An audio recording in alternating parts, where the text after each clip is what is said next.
श्री कृष्ण कहते हैं, धरती की मिट्टी में वृक्ष और वनस्पतियां उत्पन्न होती हैं। इनसे प्राणीजगत को अन्न मिलता है जो हमारे शरीर को बनाता है। प्रकृति के साथ जो गंध और ध्वनि है वह सदैव हमें करुणा और सेवा भाव से जोड़ता है। पर्वत और उसकी जलधाराओं के कारण प्रकृति समृद्ध बनती है। पृथ्वी की एकता प्रगाढ़ होती है। श्री कृष्ण कहते हैं, देवत्व को प्रकट करने और उसके अस्तित्व के साथ स्वयं को जोड़ने का एकदम सरल उपाय है कि हम प्रकृति के अनुरूप दिनचर्या को अपना लें। ईश्वर कोई व्यक्ति, कोई वस्तु या हमारी परिभाषा में गढ़ा कोई विचार नहीं है। वह अस्तित्व का अनंत विस्तार और उसकी पावनता है जो हर एक पल और हर जगह मौजूद है। ऐसे में जब हम धरती के अवयवों मिट्टी, जल, वनस्पति और वायु से खुद को जोड़ते हैं तो हम स्वयं को देवत्व से जोड़ते हैं। धरती महज मिट्टी की संरचना नहीं, प्राणवान ऊर्जा है जो सृजन करती है और सहारा देती है।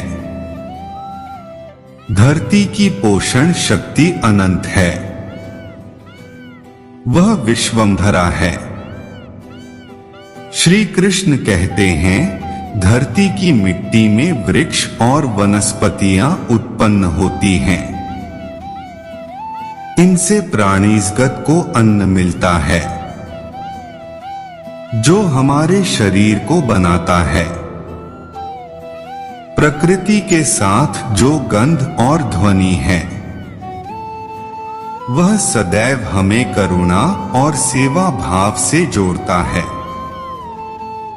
पर्वत और उसकी जलधाराओं के कारण प्रकृति समृद्ध बनती है। पृथ्वी की एकता प्रगाढ़ होती है। ऋतुओं और मेघों से जुड़े मौसम का परिवर्तन सामाजिक जीवन को आनंद से भर देता है। भूमि के जल और अन्न, ऋतुओं के राग और रंग में घनिष्ठ संबंध है। श्री कृष्ण कहते हैं, वनस्पति और मनुष्य इस धरती की संतान हैं। दोनों अडिग भाव से मातृ सेवा में लगे हैं और माता भी अपने पुत्रों का सदैव भरण पोषण करती है। धरती के कारण ही मनुष्य और वनस्पति दोनों दीर्घजीवी हैं। परस्पर आश्रित होने के कारण दोनों विकसित होते हैं।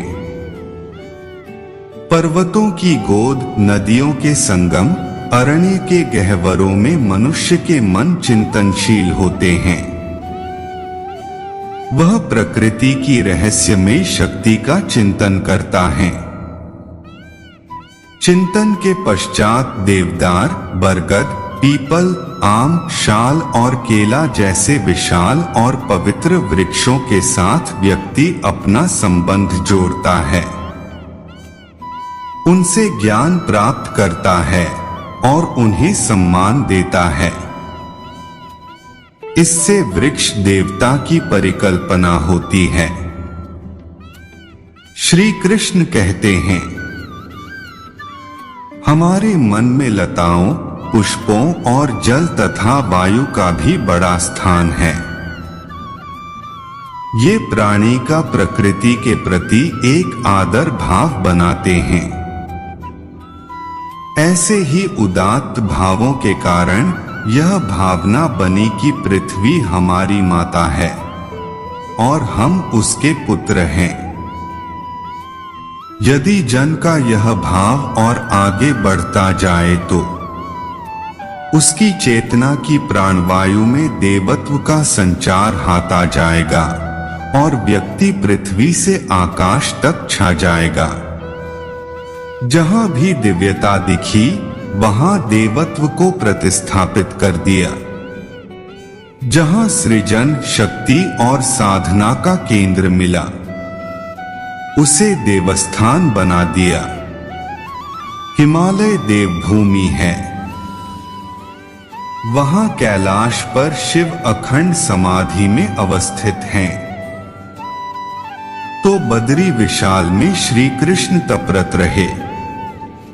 गंधमाधन पर्वत की चोटी पर नर नारायण साधनरत है। धरती के हरेक स्थान को देवत्व से जोड़ने के लिए शिव, विष्णु, शक्ति से स्थलों को जोड़ दिया गया। श्री कृष्ण कहते हैं, जो हमारे जीवन को भरती है, पुष्ट करती है और स्वस्थ रखती है, वह प्रकृति है। प्रकृति क्या है?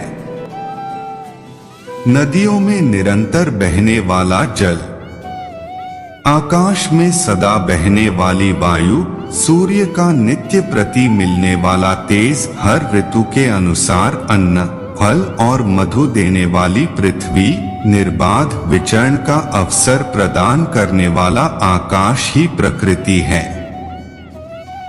ये सब हमारे मन और काया को प्रसन्न रखने के लिए हैं।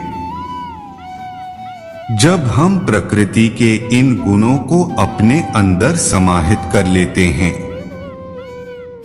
तो हम प्रकृतिमय हो जाते हैं। यह प्रकृति ही ईश्वर है जो हमें धारण करता है।